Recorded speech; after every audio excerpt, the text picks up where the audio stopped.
We're looking for a missing moon princess and hanging out with weird talking animals. That either means Frank slipped us a Mickey again, and now we're on a magical mystery tour, or we're playing Pocky and Rocky 2 on this episode of Doki Doki Game Club.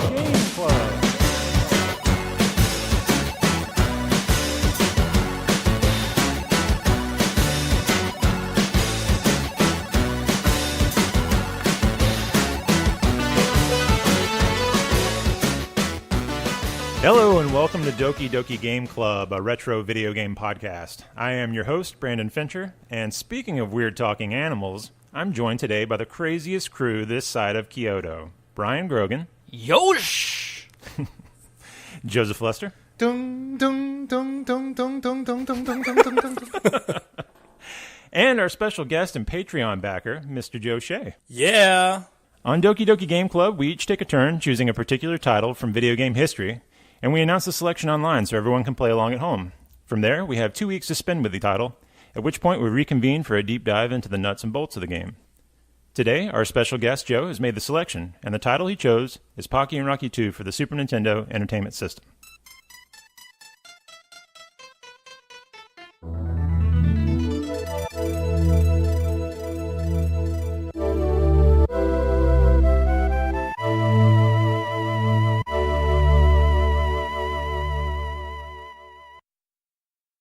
Pocky and Rocky 2 was originally released to Japanese audiences in the summer of 1994 under the title Kiki Kaikai Tsukio Soshi, which translates to Mysterious Ghost World, Tome of the Moonlit Night. The game would find its North American release later the same year and in European regions the following spring. It was developed and published by Natsume in Japan and North America and published by Ocean Software in European regions. Despite being the second Pocky and Rocky game, it is actually the third in the Kiki Kaikai series. The original Kiki Kaikai received an unofficial release in North American arcades under the title Night Boy. Several years after Pocky and Rocky 2's release, efforts were made to revive the series with a sequel, but licensing fell through and the developer was forced to change most of the identifying details that would connect it with the series. This unrealized sequel would go on to be released under the title Heavenly Guardian on the Wii and PS2 in 2007 and 2008.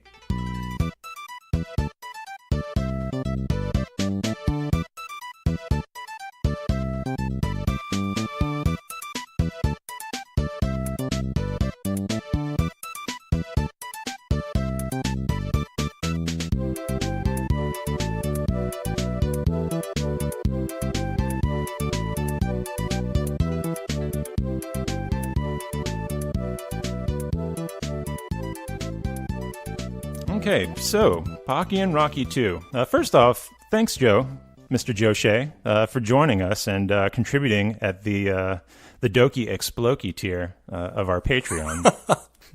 Joe's like, is that what I contributed to? Is that what the name was? I didn't read the titles. I'm like, $50, done. Done. Click. Boom. No, seriously, I appreciate it. You know, we're just getting started. And for listeners at home, so I know that some of you guys are familiar with Joseph and I from way back when with Robotronic Dynamite, but some of you might not be aware that we did a podcast. It was a video game podcast between 2006 to 2008, roughly. Was it? Yeah, I guess so. It was about 2 years. Yeah, it was about 2 years. Yeah, I mean, we did it it was a while, but we did it, and Joe Shea and Joseph Lester were actually the founders of the podcast. They started it off. They did a few episodes, and then I came on board with a couple other guys, and I was on most of it. But yeah, so to those of you that listen to this that might recognize Shea's voice here, that would be why. It's a little treat for the fans. Yeah, absolutely. Well, So, thank you for having me, guys. Yeah, man, absolutely. This is fun. So, before we get started talking about Pocky and Rocky 2 in any great detail, I kind of want to hear what everyone's exposure to the series was, whether the first one or the second one, prior to playing it for the show. Maybe we can start with Brian. I kind of want to work our way up to Shea to see what his thoughts are on it. So. Yeah, just really briefly for me, a friend and I were just looking through a list of games, and we saw Pocky and Rocky, I believe it was Pocky and Rocky 1. We was like, oh, this is 2-player, let's check it out. And Yeah, we played through about a level and it was like, okay, just kind of flipping through the games to see what it was. But it was 2 players. That was fun enough. Didn't know there was a sequel. This was my first foray into this. What kind of time frame were we talking with your first exposure to the original Pocky? This is less than less than a year ago. This is like 4 months ago. Just randomly, like that I had done that. That's cool. Yeah. For it to you be exposed to it recently and then turn around and end up doing this. So yeah. Joseph, how about you? It turns out, so I thought that I had played a bunch of Pocky and Rocky, and I had, I thought I had all these memories of it, but I think I was just getting it mixed up with Legend of the Mystical Ninja, which is a game, because that's a game I played all the time. So when I heard actually that we were playing Pocky and Rocky 2, I was like, oh, sweet, that's exactly like Legend of the Mystical Ninja, which it's not. No, it is not. And it's funny because I had the exact same experience where I was like looking at the art and going, yeah, this looks so familiar. And my sister and I played Legend of the Mystical Ninja, and so I was expecting it to be like that, and lo and behold, it wasn't. And I think like my memory is just skewed from years of. I feel like GamePro magazine might have been like a thing where this got a lot of coverage, at least the first one. I distinctly remember as I was kind of going back through, through some of the art, like looking for things for promotional purposes and stuff online, and found a lot of Pocky and Rocky like magazine articles and that sort of thing. And yeah, it definitely seemed like this was a game that blurred and blended into my memory, but I never actually played it. Did you happen to see what fun factor they gave it?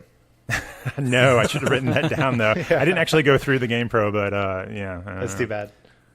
Well, so that leads us up to you, Mr. Shea. What give us a little rundown, like what was your history with this title? So yeah, I'm a little surprised because I remember when I initially submitted kind of a list of games, like Luster was saying, like, oh man, you should pick Pocky and Rocky too. So I figured like everybody was pretty familiar with No, it's because I wanted to play it really bad. No, so for me, this is about like 96. We're 95 and 96, right?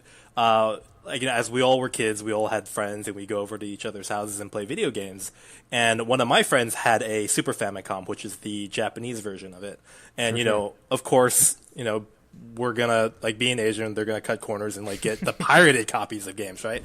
So the way that this worked, every time I went over to his house, he had a little basement area where he would have like his Super Famicom with like this weird bulky contraption attached on top, and what that was a floppy disk reader. So around the console itself were just a bunch of the not the big black floppy ones, but like the second versions of them, where it was kind of like made out of plastic, the plastic casing and everything like that. So he had all these games just like on floppy disks and just like labeled their titles. And I was like, well, what's Pocky and Rocky? He's like, oh, it's this 2-player game. And I'm like, do you want to play it? And he's like, yeah, we'll do it. And so like in the course of an afternoon, we like blew through both games. And like the second one was just like amazing to me, and it stuck with me pretty much throughout my whole gaming life. And recently I tried to go back and like, you know what, I'm an adult now. I want to give the money to this company. I mean, granted, like if you buy it secondhand, that's not the case. But I was like, I'm gonna check it out and see if I can, pick myself a copy. And lo and behold, it's like one of the rarest games in like the U.S. Yeah. Right? Yeah, it's pretty expensive. I was gonna say, wow, big baller. You're gonna No. For me, that's too rich for my blood. So, when I saw the opportunity to kind of give this game a bit of a spotlight, I definitely wanted to take it. And yeah, that's my history. Well, also, That's great. Sorry to interrupt. Sorry, I was just going to say, I think that another reason it sticks in my head is because I talked to Shay for so many years, and he's brought it up so many times over the past, decade that I've known him. So it does seem like a game. Like I'm trying to think of other games that have put this thought into my head. But when we talked about this game, and it was like, okay, well, Shay wants to play Pocky and Rocky 2. I was like, that sounds about right. Yeah. Something about this game, like, just, I don't know. I'm trying to think back to Robotronic Dynamite days where, like, maybe you had some sort of, like, I ever talked about fantasy this one, Edo period kind of a thing. But I also think it has, like, a little bit of your aesthetic to it. Like, some of the art reminds me of Joe Shea art, and maybe for sure. Maybe you were inspired by it in the same way that I was inspired by Joe and Mac. Yeah, weren't you always obsessed with Goemon? No, I wasn't. I've never actually played a Goemon before. Oh, man, you're missing out. Okay. Yeah, I yeah. know, right? Oh wow. Brian, what were you going to say? I was just gonna say it's great that you were able to approach that when you're younger, because those co-op 2-player games, those were gold back in the day. Oh, yeah. Like your Contra and your Jackal and all that kind of stuff. And like this was infinitely playable too. Like every time I went over, we just like sit down for however many hours and blast through it, and then like move on with our day. So nice. Yeah, you get the added bonus of like the ally selection too. So I mean, your experiences kind of change a little bit depending on who you. I don't want to dwell on that too much, but yeah, I mean, I can see like going back. I mean, it's kind of branching paths and things too. So yeah, that makes a lot of sense.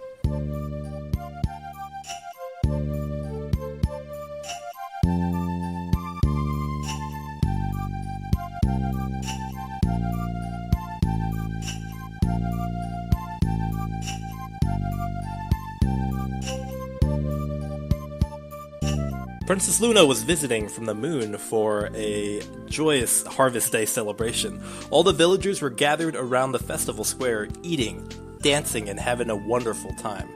Meanwhile, far away on Demon Island, Dainagon was plotting his revenge. After the beautiful Princess Luna refused to marry him, Dainagon went into a frenzy. Dainagon then ordered Impy, his most faithful servant, to go kidnap the princess from the Harvest Festival, in order to force her to get married to him. "Help! Help!" cried the princess, but it was too late. In a flash, she disappeared. Pocky stood in amazement as she watched the princess vanish. As Pocky and her partner, you're about to embark on a fantastic and dangerous adventure to rescue the princess. You'll need to use your wits and bravery to reach the end of your journey. Are you up to the challenge?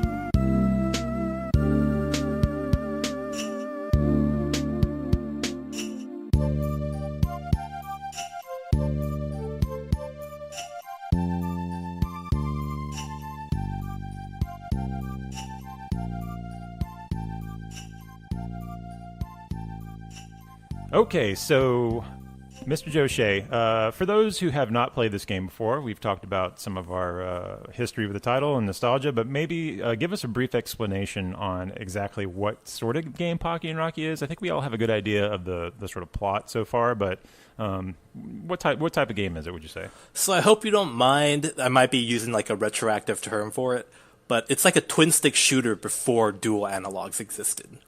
No, I think that's a great example, and I actually I have some thoughts on maybe we'll bring it up during the controls. Yeah, same mechanics. here. Yeah, but no, that's fascinating that you use that terminology to describe it, because I think it's pretty apt.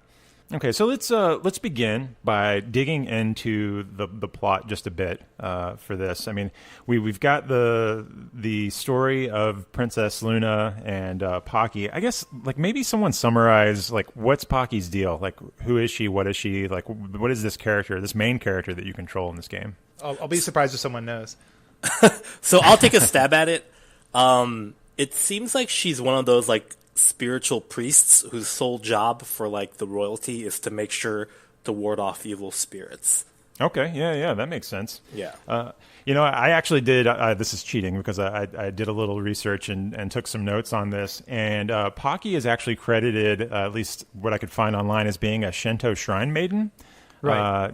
So she's tied into that specific, I don't know, what is that, kind of Taoist or Buddhist? Shinto, yeah, it's like its own thing, right? Yep. And she's this woman, this female character. She's armed with Ofuda scrolls, they were called, and in the game when you see it from this sort of top-down perspective, Pocky moves around with tossing out these heart cards. Like they're like little white cards with hearts on them, and I guess like they're supposed to be representative of some sort of sacred scroll.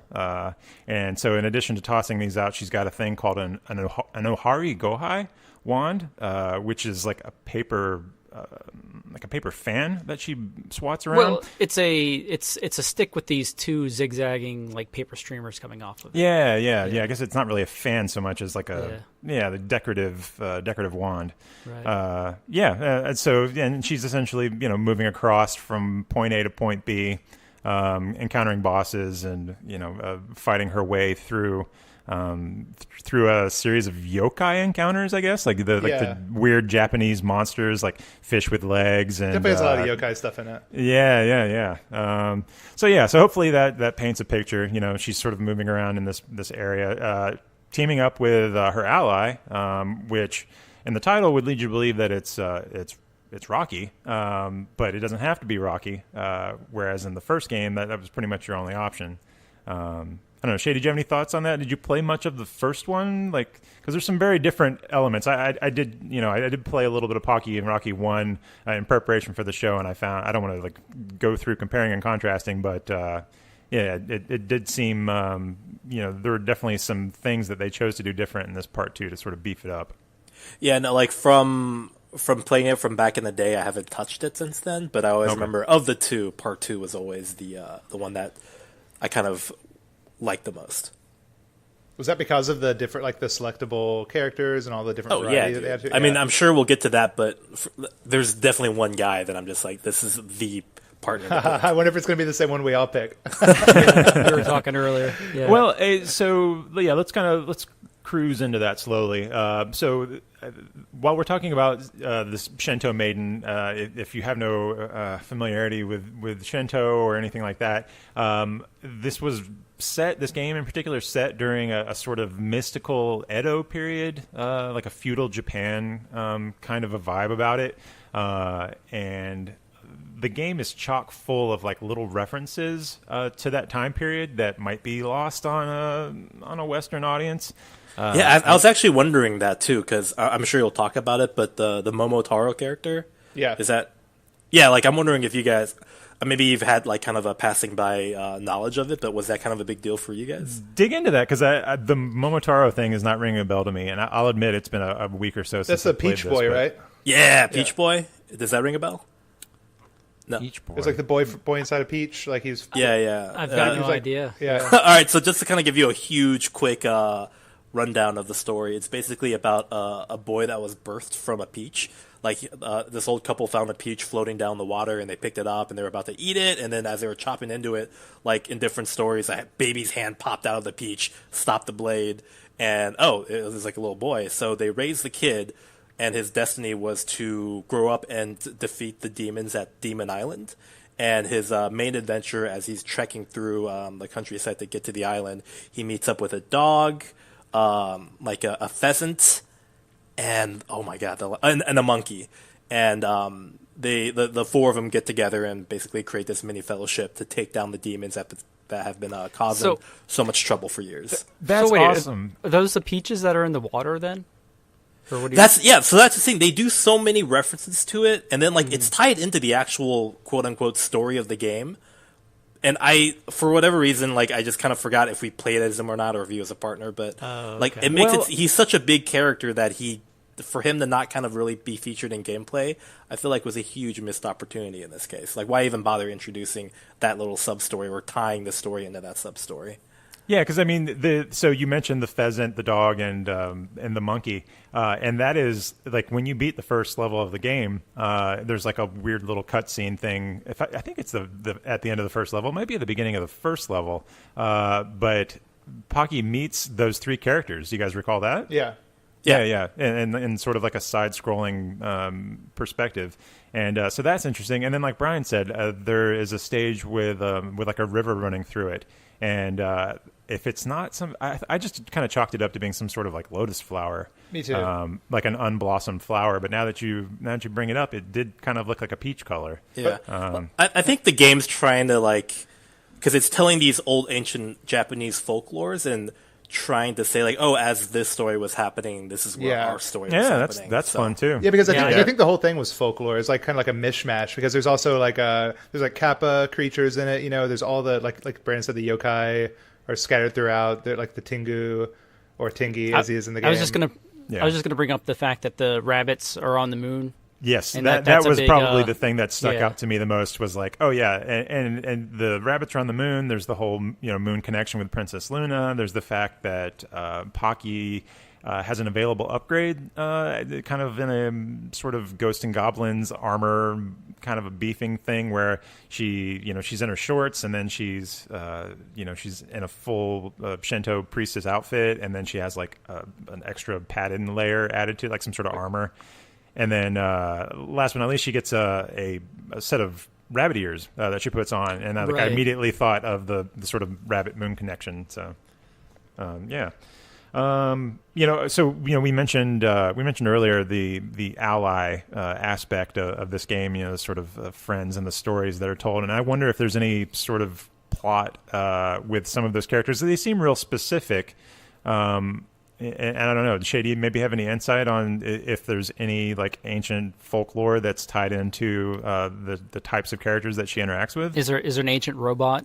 Well, yeah, I don't think there was any like mosquito buddies or anything like that in folklore either. So I don't know. Like yeah, there's the guy that's the priest. The bold guy and the girl, the ninja girl. Yeah. Which I have to admit, my favorite of the bunch. I have to say they're original ideas. At least the main two, the ninja girl and the bold guy. I think like the only one that seems that I know of from like kind of yokai stuff is like the Tengu or Tingy, as it's called. Like that guy's kind of a mainstay monster, but I don't know about the scarecrow, if that's just a normal kind of scarecrow. And then there's, I guess, it could be, like, it seems to me like, I could imagine that being tied into some sort of piece of folklore, even though like his design looks a little bit Western. Maybe I was just looking for that. Like I'm so used to Alice in Wonderland, Little Nemo, Wizard of Oz. Wizard of Oz. Thank you. Just throw it everything. Yeah, like that look, the sort of floppy hat. But actually, Lester, now that you brought up the name, I realized actually that was that bird monster and not a mosquito. That's what I was referring to. I just always thought it was a mosquito and just like never bothered to be like, oh wait, Tengu means the bird monster. Yeah. No, Tengu, like a mystic Birdman. He throws bouncing leaves. I don't know if there's any. Like, I guess most of the characters have some sort of leaf attack that are allies. You can only have so many projectiles come out of these characters, but I thought it was interesting the types of companions that you get and the sort of help that they generate, like as you're going through. I want to play a quick game because I feel like we're going to get to this real quick. I'm going to count to 3, and after 3, we're all going to say the name. I have the list of characters here. We're going to say who our favorite partner is at the same time. Sure. All right, 1, 2, 3. Bomber Bob. What? Okay. So I got 3 Bomber Bobs and 1 Scarecrow? Is that what I heard? Yeah. Yeah. I'll be damned. Okay. Well, tell us, because I know what I loved about Bomber Bob, but what was your favorite thing about the Scarecrow? His attack was basically like the whole screen, I feel. Like he's throwing the scythes just everywhere, and then if you pick him up and throw him, like his... At least to me, I don't know if it was actually the case, but like the waterfall damage move he does seemed to be the most... did the most damage, because whenever I got to the end boss, he was always my guy. If I brought him, I always beat him. Yeah, I wonder, and I would love to like maybe do a little research, or maybe there's some forum post or something online where somebody with a little more dedication than I have try to compare the difference in damage output between the different allies. Because I couldn't really tell. I mean, and I would cycle through them pretty regularly because I found them all to be more or less interchangeable. I liked Bomber Bob far and away more so than the rest of them, mostly because of like it seemed his single, slow, occasional. What would you call that thing? Like it looks like a bomb? sea mine. Yeah. I mean, I guess it is a bomb, but does it really explode? I feel like it's just like a big ass metal rock. It seems like it explodes when it hits people, and it seemed like it does. It might have just been the way it looks, but it seemed like it did a lot of damage. Yeah. So let's take a slight step back so people understand what we're talking about with these allies. So the game opens up with a menu once you've started and you've chosen player 1 or 2. And I didn't get a chance to play this in co-op, so it was always player 1. And you have some starting allies to choose from, and it's a ninja, Bomber Bob, and Rocky. Rocky from the title, and I guess it was just a 3, yeah? Yeah. And so the game, so stage 1, I said I wasn't going to do stage by stage, and I'm not, but I feel it's important to point out that stage 1 is like a training simulator, I guess. Like it takes you through the basic mechanics of the game, which is something that you don't get in many other games. and it kind of walks you through using her projectiles, using that wand, interacting with your with your ally companion in different fashions. So I went through that and did that. Did you guys have any sort of did you guys spend any time on that, or did you immediately start playing the game? I thought that was skippable. Yeah. Is that skippable? It is skippable, yeah. Mm-hmm. Oh. But did anybody? I mean, did you play through it otherwise? I played through it, yeah. I played through it. And I don't know if it really soaked in. Like I still like. I don't know. It still took me a while to kind of like understand like throwing the guy like for sure. Yeah. Yeah. So you have this you have these couple of items for Pocky, and then you've got your ally, and you can toss your ally in sort of fastball special. And so long as she comes in contact, or the ally, whatever it happens to be, comes in contact with an enemy, it does massive damage, like a huge area effect. It's like a bomb in a shooter. Yeah, no, totally, and that's a good example because this game is, it is this weird sort of shooter hybrid, and so. Since we're just kind of playing fast and loose a little bit with the structure of the conversation, and we're on this subject, I found the mechanic of using an ally, like transforming into them or interacting with them in their special manner. So there's this way where you can you have like a cooldown meter, and you can jump into an enemy or into an ally and either become them, or in the case of say the Scarecrow, like you have like a pogo stick type of action. And I was really frustrated with that when it dawned on me that using that special ability caused damage to Pocky. Did anyone else pick up on that? I did notice. I thought it just brought her back down to like base upgrade or something like that. But I guess that's maybe what's going on. Okay. Yeah, it's got no change. Yeah. It's got no effect on her. Well, I was going to say it has no effect on her damage output with her weapon, but it does because it damages her health, and when her health is damaged, it knocks her attack down. It knocks her attack down. Right. So the game is a little bit unforgiving in that regard. It's like, here's this fun thing that we're basing the entire experience of cooperative gameplay on, or at least from an AI perspective, only to like punish you for using it. I don't know. I just kind of found that frustrating. It feels like old school design though, like when you use the dragon, like in Double Dragon, when you use the roundhouse kick. Yeah. Take out a bit of your health. As a kid though, I never had a problem with that because like you could use that until you had no health. But at the end, I mean, if you were playing with a diminished health bar, you were still okay with it, right? I mean, like you could still continue to do that move, just don't get hit anymore. But I feel like if you, I didn't actually, I can't say this from experience because I don't know if it works this way, but to me it feels like if you would have used one of your allies with nothing but Pocky in her shorts, I feel like it would have just killed you. I don't think so. I mean, no? Because, I'm pretty sure that I must have used those specials. You're talking about the specials, right? Well, okay, so I mean, it depends on what you mean by special. I'm not talking about the bomb move, but I'm talking about whatever. Like so, Bomber Bob, move. like you turn into Bomber Bob. Yeah, the magic is what I you stopped do. using. I stopped using that like almost right away, and all I did was throw my partner at bosses. Sure, and there's no downside to that, but the using the magic moves, I was frustrated by because the game like tempts you throughout. Bomber Bob can pick up heavy objects. The ninja can open up treasure chests without a key. Yeah. You want the best thing about that is that if you turn into the little ninja, you open up a treasure chest, and then you get the item inside the treasure chest, and it doesn't go to your like upgrades. It just gives you points.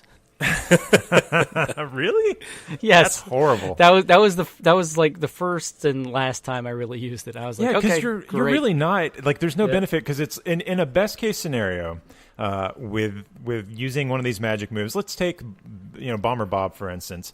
If you picked up one of these rocks and tossed it out of the way, and there was an item underneath it, best case scenario, it was health, like it was another piece of armor for her to put back on.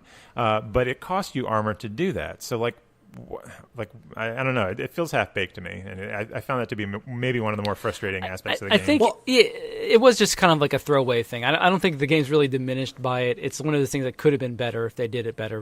But I think the game's fine otherwise. But the whole thing is like I feel like that's just an advertisement for two-player. Like, hey, don't you wish you were playing this with someone else? Yeah. Don't you wish you had friends? Yeah. I mean, I think it's really interesting though. But like, for me, I always felt like this game just had one style of playing through it. And the fact that you did kind of focus on using the magical abilities is surprising to me because, like, I just figured we'd all, blunt force through it. Like, with the Scarecrow, again, like, his little side move was that as I was throwing my cards forward, his stuff would take care of, like, a wider range in front of you. So I just figured, like, everybody would play in that style, but it's kind of cool hearing how everybody kind of tackled the game in a different method. Well, I definitely got to a point with her using that Ohari Gohai wand thing where I was more... I mean, there's certain levels where it kind of requires you, if you're playing smart, to bat off the projectiles that would come at you with that. But while you're doing that, hopefully your ally, which I felt that no matter which ally you choose, some of the AI just was not coded for... I mean, it just did not work very well. And but with Bomber Bob, since I spent more time with him than any of them, it felt like he would toss those things out at an opportune moment. And because his bomb had a nice big effect, and it did seem to do more damage than say, Scarecrow or Rocky. It was a fun little combination of me playing more defensively, which is a thing I'm not terribly good at in most games, which is where some of my frustration comes from. But well, on the subject of difficulty, then, like, did you see this game as old school difficult, or was it manageable? I don't know. Does someone else want to take that first? I feel like I'm talking a lot. I mean, I thought it fluctuated between the two. There were times where I thought it was really forgiving, and then there are times, especially like I don't know if we want to jump into this now, but there are auto-scrolling stages, which I thought were just kind of like a chore to get through. So really, oh man, absolutely. Whew. Yeah, I mean, let's talk about that actually. Because there are two auto-scrollers. People that listen to the show know I have a bit of disdain for auto-scrollers in general, but if we're talking about the same two stages, it's the one where you're riding the dog and the dragon, dude. Yeah, the dog. Yeah. The dog. Yeah, you're riding a dog through a mystically infinite hallway, and you get the typical shooter barrage of enemies kind of coming at you, one after another in patterns, like sort of waves. I mean, it's old school. It's more arcade classic than the rest of the game, I would say. But yeah, boy, just annoying, and like you said, like a chore, because I felt like they're taking away my agency of movement that they've spent the whole game establishing, and it's just like, well, you're on this thing and you can get out of the way, but we've designed the stage to have just these waves of enemies come at you, and I don't know, it just wasn't. I also just felt like they were very long. And they were long. Oh, really? Yeah. Man, all right, so I have like the complete opposite. Like, those were like the awesome chapter breaks for me when I played the game. I was just like, yeah, I'm fucking riding on this dog and running through this huge building, and then I'm on a dragon, I'm kicking ass. Like, for me, I loved that segment, and I didn't have much frustration with it, so I don't know if maybe that might have changed my opinion of it, but I mean, no, for me, because like anytime a game can genre hop and they kind of do it in a way where it doesn't break the game. I think your estimation of it being a genre hop, it might be a little bit high. I think. Right. Change up the mechanics, I guess. Yeah. Okay. Yeah. They're changing your field of movement, I guess. In my opinion, I don't know. I don't want to say what you're saying, but to me, the frustrating part and the thing that sticks out with me the most in this entire game is that damn winged Bengal tiger thing, like the cat. I mean, did anyone else have experience with that? I know we're not going to go over bosses one at a time or anything, but does that ring a bell for anyone? That was pretty rough. In the dragon stage? Yeah. Yes. Well, actually, I didn't mind that boss. I thought that was pretty easy, but then it was the one after that just because I hated the way his... right after you fight that boss, there's immediately another boss after him. Yeah, well, not well, it's a very short section of it. It might as well have been immediate. Yeah. And that one kind of has one of the most annoying boss mechanics in the game to me, is just this really short range of distance between you and the boss, where he's shooting a trio of projectiles that you can't parry or like bat away with your wand. Yeah, I honestly like that boss, and I like most of the bosses in this game. I thought that boss was okay. Yeah. Yeah, like I think that with the exception of that Bengal tiger thing, the rest of the bosses all have very, very defined patterns, and they telegraph it from a mile I thought the Bengal away. tiger did too, though, because it makes a special roar whenever it does one of its moves, and then if you stay on just one side of the screen, you're basically just going to be able to dodge little dagger things the whole time. Yeah, I guess maybe for whatever reason it just took me a while to click with his patterns compared to the other enemies because he's got so he has a lightning attack, he has like a dash dodge forward sort of a thing. And for some reason I just kept getting blasted with that lightning, and you kind of have to like, you can stay in one spot on the far right or left side of the screen, but then like he sort of spreads out the area in which he affects with that lightning, and I don't know. I was just frustrated with it. It was a low point in the game for me. For me, it was just the stage in general. Just those evil Yodas with the crystal balls. Like they showed those those things that grow in the spiral. Basically, I saw this from a long play. I just stayed in the left hand corner of the whole stage and just batted the wand. Just kind of like just sat there, and yeah. Yeah, and you mentioned the wand batting thing. I think that was the point in my playthrough of the game. So I'm not even sure what stage that was. It was 8.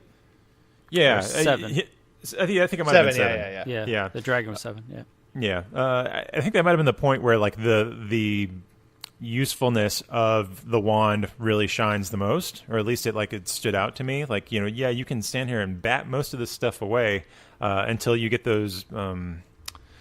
There's like Ghost Rider skulls or whatever. Right, skulls kind of scrolling from left to right and vice versa. I mean, you can bat away a great deal of the stuff on those stages, but like you said, I do feel they're a little bit long. Well, that was kind of my revelation though about the game, and that was the one thing I really enjoyed. Though I'll say is that in the first stage, in that first boss, it's because the bosses can kind of take a while to whittle down their little candle health, Right. And it was the first. At first I was like, this is very easy to dodge, but then he got faster, and I said, and that's when I realized you could bat away the knives or whatever he's throwing with the wand, and then I was like, oh, this game's actually kind of cool in that there's that switch up of tactics between constant aggression and trying to just defend yourself when necessary. When it comes to shooters, you kind of have to have, at least for my taste, you kind of have to have a good gimmick with these sorts of things. I mean, and I say shooter in like the traditional sense of like, like an R-type game or, Aero Fighters or something, where it's like, in most cases, you're a spaceship and you're sort of moving through, through a static field. And so it's cool. I mean, it's funny. I say R-Type and then I say Aero Fighters, and like neither of those really have a good gimmick.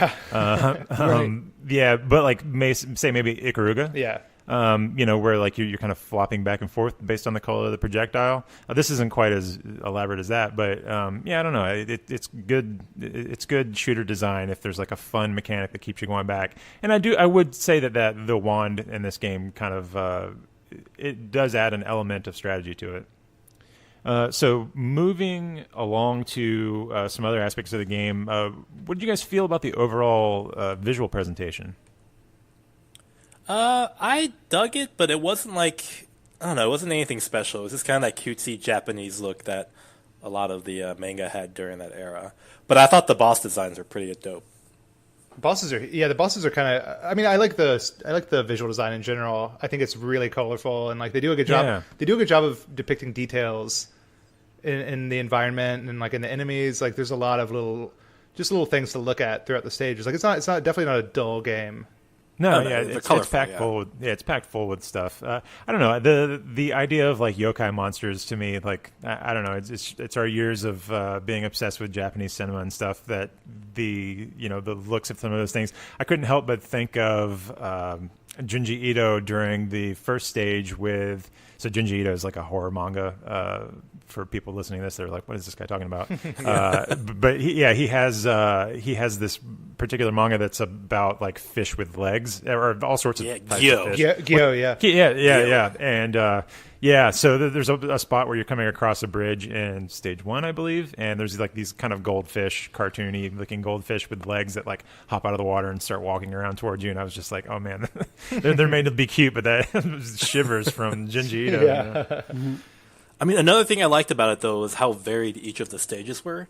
And I don't know if that's just kind of with modern games, there isn't that much variety, but that was something that I kind of look back on and...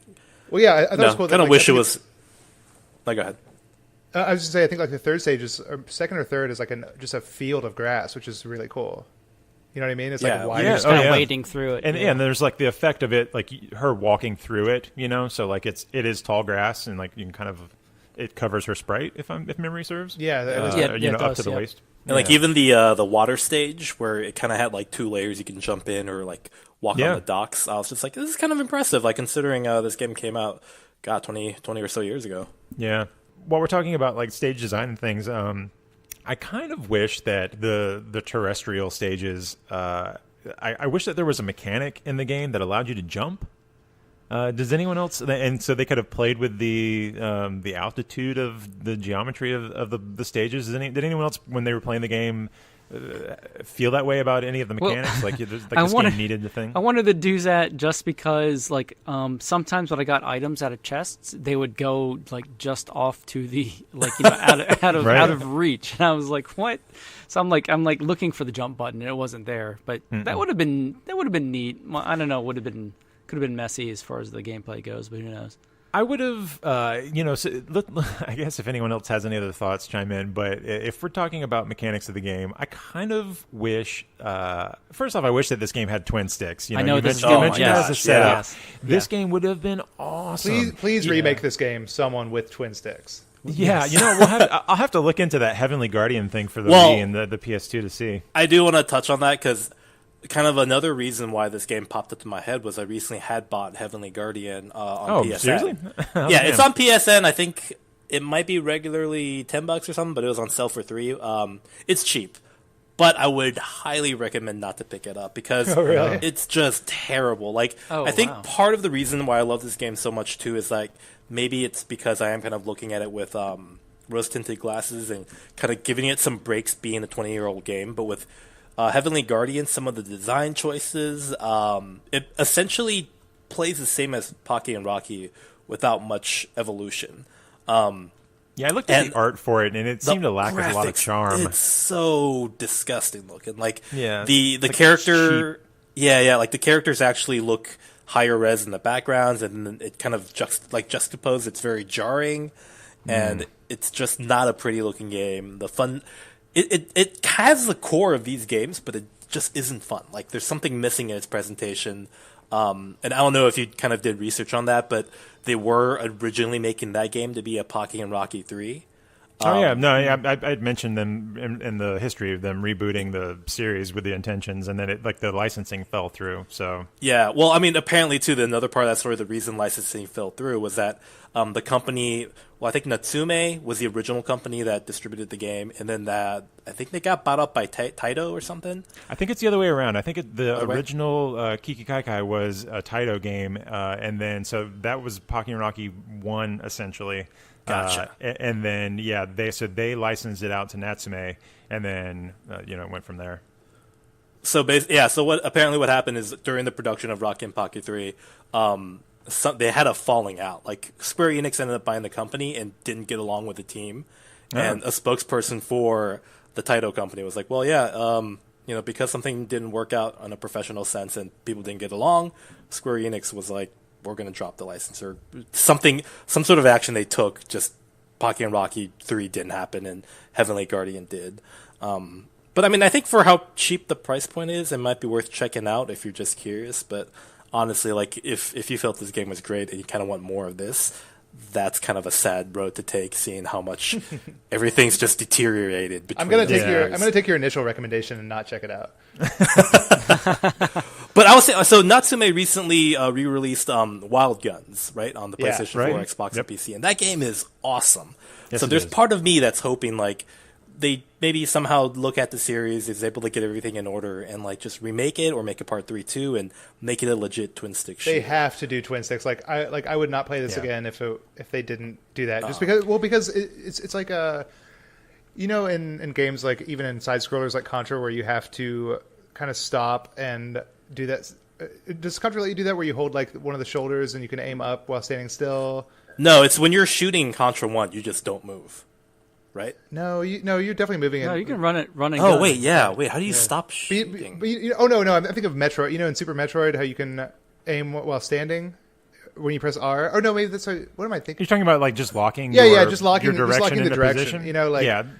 But that was so you're saying like this game could have used no, that? I'm saying this. That's like it could, but that's also kind of what you had to do is stand still in Pocky and Rocky 2 and just like Because if you chose an angle, like if you chose to shoot diagonally and you didn't move, then it would hold that shot.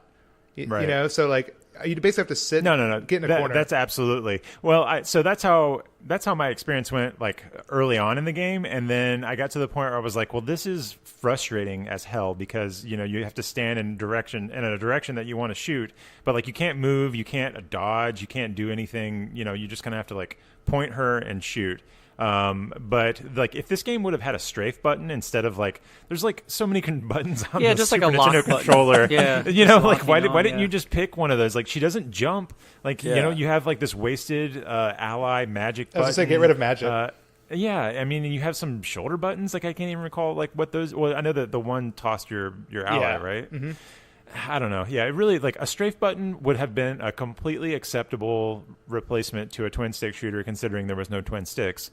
And I don't know, it just made the whole thing even more frustrating to think about. Like, I would love to be able to move around. And if you play the first one, and I keep going back to it, but if you played the first one, there is a dodge button, so like, I mean, that's a whole different kind of gameplay experience. Is there iframes? Is it like Dark Souls? Yeah, no, like more like a dash maybe. Okay. So when I started the playthrough the first time revisiting this game, like I didn't realize the little wand could deflect projectiles and that it could kill enemies, right? So there's a lot of instances where I'm just like tossing it out, and because I'm naturally holding forward or to the left or right, I accidentally walk into a bullet. And for the longest time I was just like, oh my god, this is going to be a thing, I feel. But then after I kind of figured out like, oh, if I feel like I might be in danger territory, I just start like waving the wand, and it just kind of you can do that. Yeah. That's the best thing about that is you can kind of that is your like last second kind of flailing arm defense against certain things. But also there are those enemies like the ones that when you kill them they shoot bullets out after they die. You know what I mean? Like they're the little like flame enemies, and and it kept like stopping me from progressing because I'd shoot and then have to stand there and use my wand for a little bit and then like move forward inch by inch. I don't know. I was playing a little cautiously, I think. I think part of me too is I don't know if you guys remember, but like I was hardcore into like Geometry Wars 1 through 3. Oh yeah, I was thinking of Geometry Wars 1 the other day actually, and during that same Xbox 360 heyday with Robotronic Dynamite. Oh yeah, and like Robotron, like all those games I've just been like obsessed about, and like I don't know if you guys ever talk about modern games, but like Ruiner that came out recently. Ruiner came out recently. It's a twin stick shooter, and Nex Machina.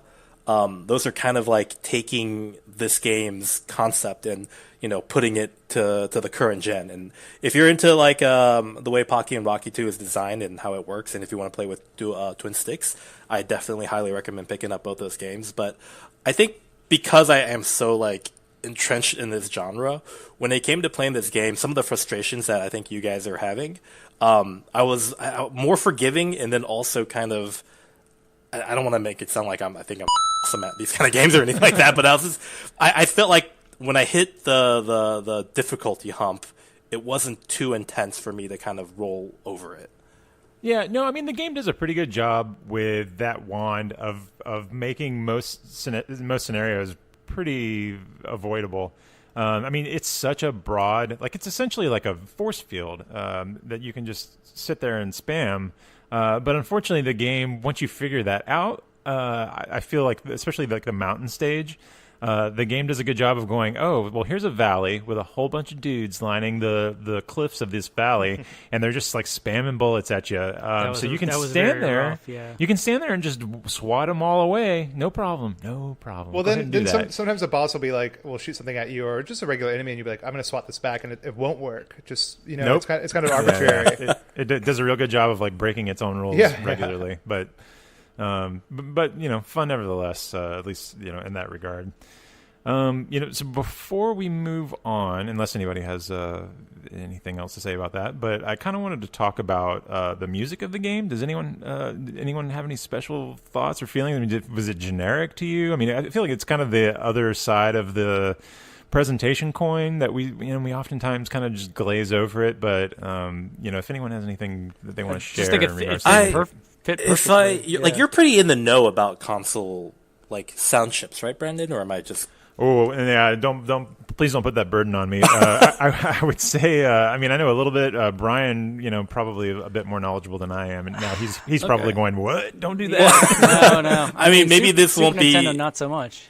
So, right, so this isn't. I don't think it's too deep of a cut, but for me, I always felt like, and I could be making this up, but like the early Super Nintendo soundtracks had this really weird, like a goofy quality to it, like goofy MIDI quality. Oh yeah. And like towards the middle of its lifespan, and towards the end, that's when it kind of like fell into their own, and like the Final Fantasy VI and Chrono Trigger and Donkey Kong Caliber stuff came out. But like this, for me, falls into that era where like Super Nintendo music was pretty terrible.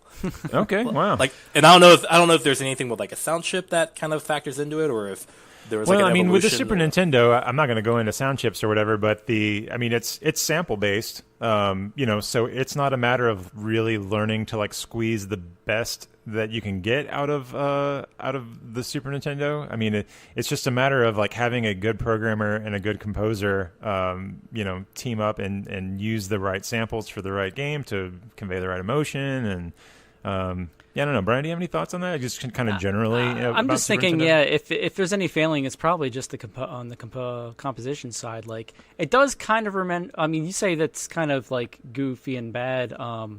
I'd say it's nothing like Kendo Rage, if you've ever played that. Like, that's just really cheesy music. And it kind of, again, has a female protagonist. So I was thinking of this while I was playing that, but I didn't think it was that bad. I thought it fit with the theme. Yeah, it was certainly appropriate. And I think maybe it lacked a certain memorable melody that a lot of the earlier games. I mean, like when you think of like late era NES games, we can go into the history of game music here, but I mean, you've obviously got ones that are better than others. Capcom, Konami, you've got these developers that make these strong melodies. Because like Goemon had a similar theme, and the music was way more memorable because of the melodies. Yeah. I would say when I say it wasn't bad, I'm not saying it was really good either. It was just not memorable. It was fine. At all, yeah. If I had to rate this but soundtrack, Goemon's definitely better. Yeah, it's fine. I certainly feel like it worked in tandem with the visuals to create that sort of fantasy feudal Japan vibe. I mean, there's lots of like the samples do a great job. I mean, I don't know traditional Japanese folk instruments, but I mean, it all sounded right and correct to me. I just think, if I had to have, if I had to complain about anything, it would just be this sort of lack of melody. Yeah. I agree. I think a pretty bland soundtrack, but I mean, I guess serviceable is the word here.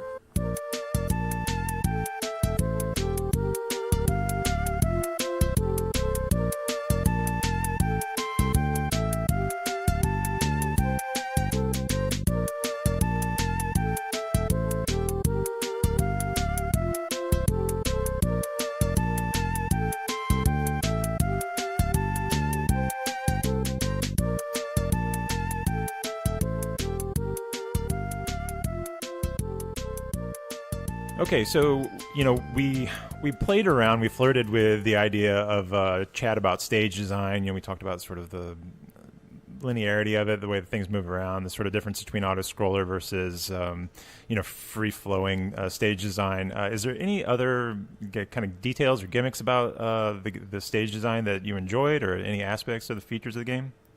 Well, one of the ways that it kind of hybridized, kind of almost like an adventure, like kind of genre, is that there were doors you could go into, or just like holes you can go into and find NPCs that would tell you stuff. There's actually shops you could buy different upgrades, which was none of that was really essential, but it was just a little something extra because you were picking up coins all the time. The NPC aspect, and I don't know, Shay, do you have any thoughts on this? If you think back to it, like with the way that the game sort of reveals its plot through the course of sort of fleshing out villagers and like giving you little stories that way.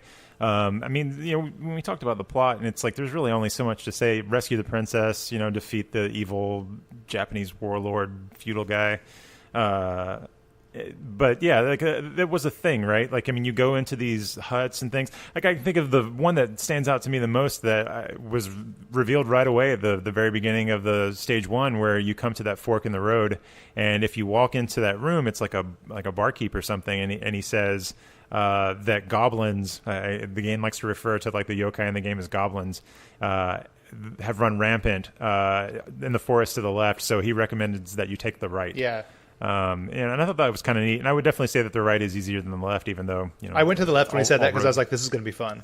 Yeah. Well, I didn't even like the first playthrough. I didn't even go into the shop, and it was like on my second playthrough, I was like, oh, that's kind of neat, and then like went to the right. So yeah, being able to compare the two, the right is definitely easier than the left, but the villagers and stuff, I kind of feel like. I feel a little bit cheated when I go into a hut and there's like, okay, you have to do the little load thing, and then she walks in and stands there, and then like the villagers says is like slow text, and then it's nothing, like, I mean, you get the one early on, maybe stage 1 or 2, where the rabbits like give you like 1,000 coin. Yeah. Which is massive, and I was like, oh, this is awesome. It's going to make me want to go into all these rooms. And that's how they get you. Yeah, that's how they get you. And then like from there it's just kind of little jokes. Like you got like an old man and a young man like teasing you about something, and then you've got like get out of my shack and stuff like that too. Yeah. Well, a couple of things I thought was great about the shops. I mean, great in a bad way.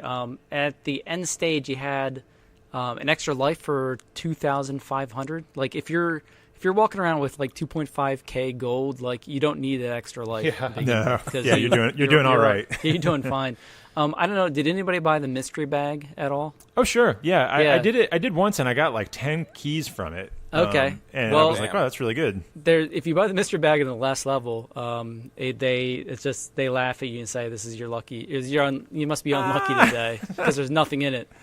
That's awesome. Every single time, or was there anything random about it? It was on the long play that I watched, and then when I did it, I saw that as well.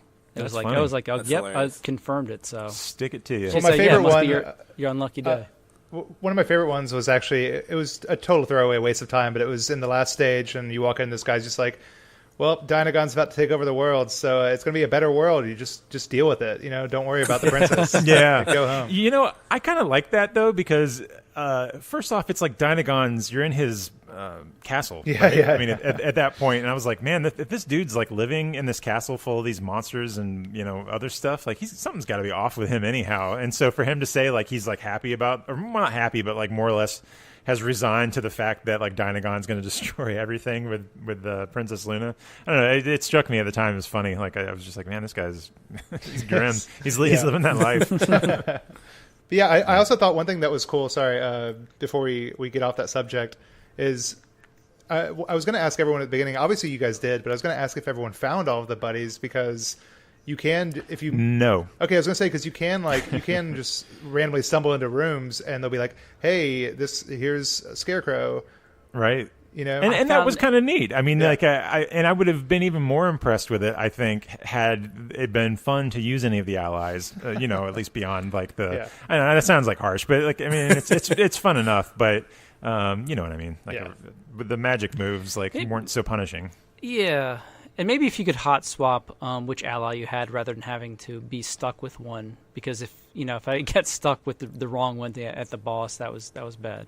Oh, that reminds me, like, when you get the drop to get a partner and you having to wait. Well, I mean, you guys like Bomber Bob, so I feel like he usually is kind of the first one that shows up. But, like, having to wait for your buddy to show up. I did that a couple just times. Like, wow. Because one time I wanted to play as Autobot, and I had to wait through the whole cycle of icons before it got to him. Yeah. Because at that point, you've unlocked all of them, and it's like, it's like 10 characters long or something. So it's ridiculous. Yeah. I thought that was, it's a slight thing and it's just kind of an aside here, but with the allies, I did like the fact of, you would say choose Bomber Bob, and if you got the little icons that the game would occasionally throw at you, like to switch to another character, if you chose the one you already had, you ended up with like 3,000 points. And in this game, points actually mean something, because every 10,000 or so, you end up with an extra life. And during some of the more challenging spots in the game, I thought that was actually pretty useful. So I didn't realize that. That would have been useful. Wow. Yeah. Once I settled on Bomber Bob, for more or less for the most part, unless I just got bored and wanted another character, I would I would go out of my way to like wait for his picture to cycle up, and then because it's way more points than you get for killing most enemies. So definitely a thing, a pro tip from Brandon.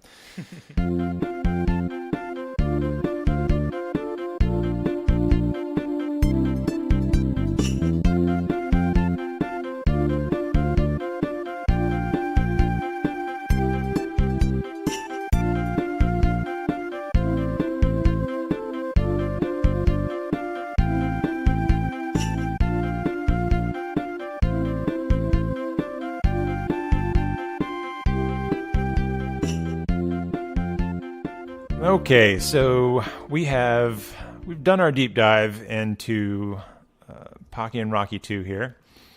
And now comes the time in the show where we're going to lay out our final thoughts. So, I think we've had some good success in the last few episodes with kind of doing a roses and thorns approach to final thoughts. So let's kind of do a round robin.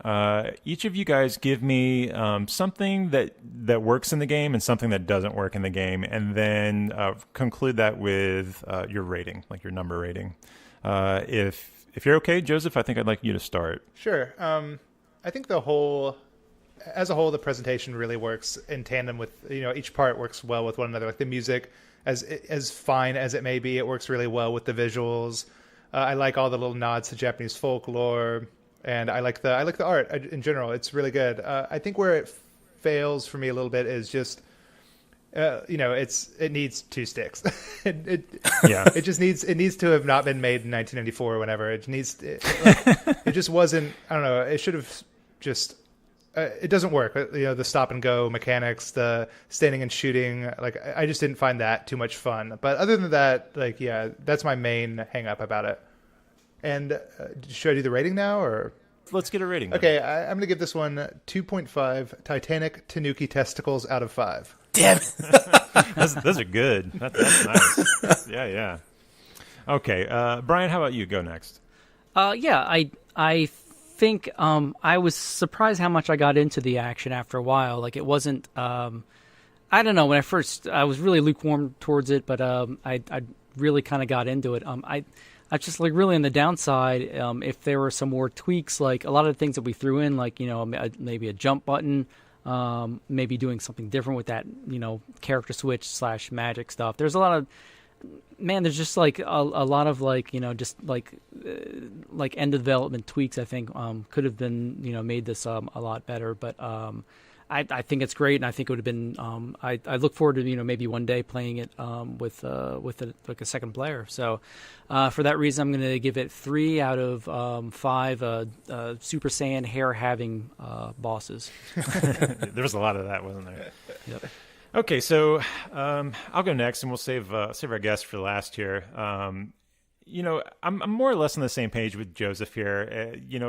I guess to sort of distill down even further what he said, like it's just there's a lot of unrealized potential in this game. I do like the art style a great deal, and even the couple of stages I played of Stage 1 or of the first game in the series, or at least Pocky and Rocky 1 for the Super Nintendo, had just has this great art style that I really like. Like I like this sort of chibi kind of cartoony Japanese style.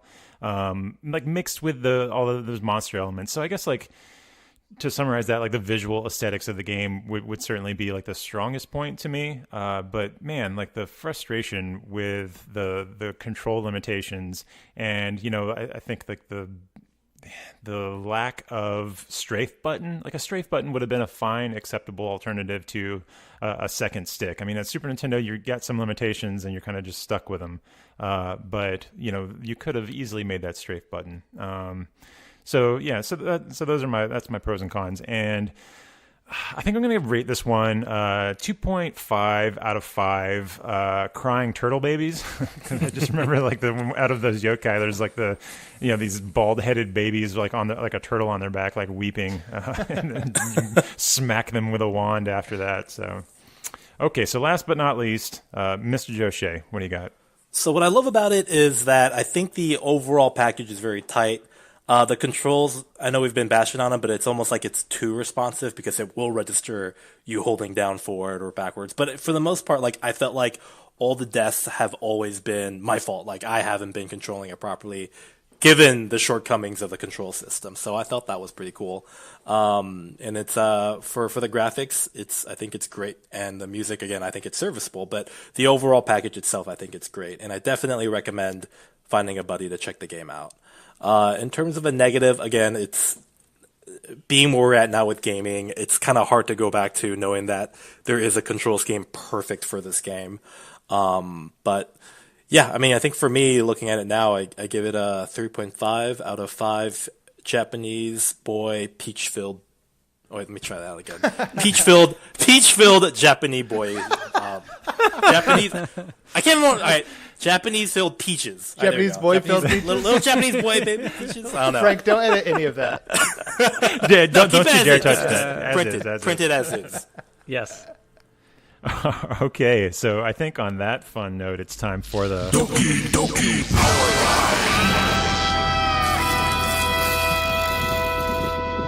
That's right, it's Doki Doki Powerline, where we plug you into the source for the hottest gamer tips and tricks. So, as opposed to the slew, the endless fan mail that we get, and the constant tips and power tips that we would have to sift through on a weekly or at least on a per episode basis, we decided to give our esteemed guest here, Joe Shea, the privilege of having the Powerline Pro Tip. So, Joe, you said you had something in mind for this? Yeah, you actually mentioned it earlier in the podcast, where the rabbits that give you the coin, you can just keep dying and keep going back, and the coin carryovers through continues. Oh, wow. So, yeah, I definitely exploited that system to help me out whenever I went into shops. Yeah, that's smart. Okay, so if you have heard us have our fun-filled talk here so far, and Pocky and Rocky sounds like something you might be into checking out, unfortunately, as is the case with most of these games, your options are fairly limited. If you are into the secondhand collector's market and you want to get your hands on a copy of this, I'm here to break some sad news to you. So a loose cart for this one will run you approximately 250 clams. And if you got deep pockets and you want you got to have that complete in-box collection for your Super Nintendo, you're looking at $1,050 to get the full shebang on that one. So hopefully you got some money from those rabbits and you're ready to buy. Dupe all that money. Yeah. So we're at the point of the show here where it's time to reveal the next selection for those listeners at home that want to play along, and it does appear that the selection is mine, and so I am here to reveal that our next game is going to be Popful Mail for the Sega CD. Nice. Redaction: Brandon is a big baby and couldn't handle Popful Mail, so episode 6 will actually be Battle Mania Daijinju, a horizontal side-scrolling shoot-'em-up for the Mega Drive.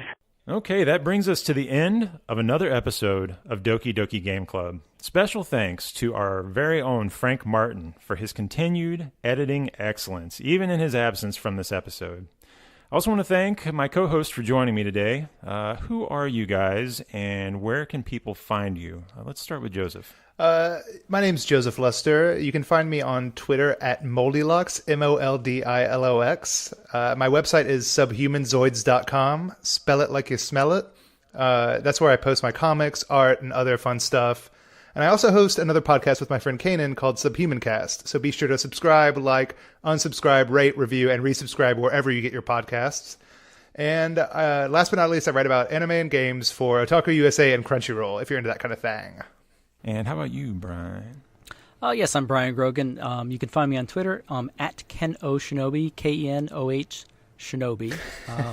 This is going to come out after Mag, but you could have found me at MagFest, which happens near the nation's capital, D.C. But hopefully you see one of our cards that we're going to be handing out to promote the show.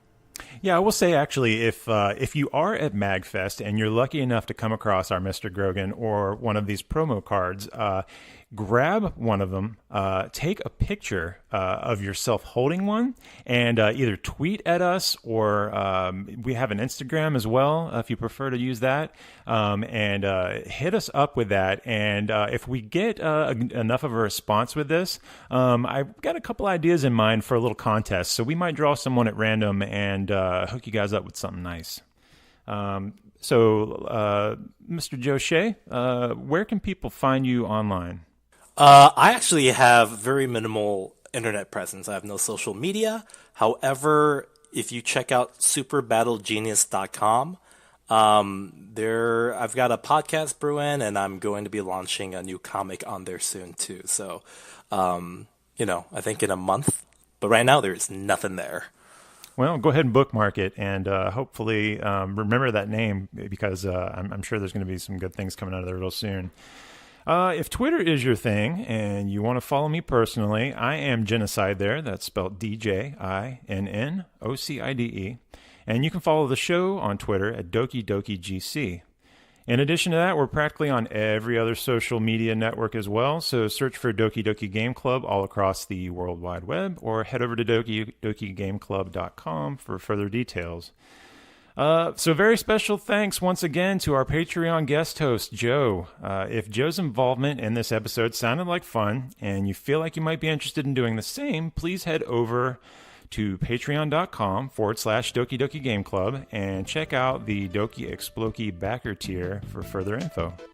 Do it, guys. The best decision I've made all year. Attaboy. So on behalf of Joseph, Brian, Frank, who isn't with us, and our special guest, Joe, thanks for listening. And until next time, adios, Battletoads.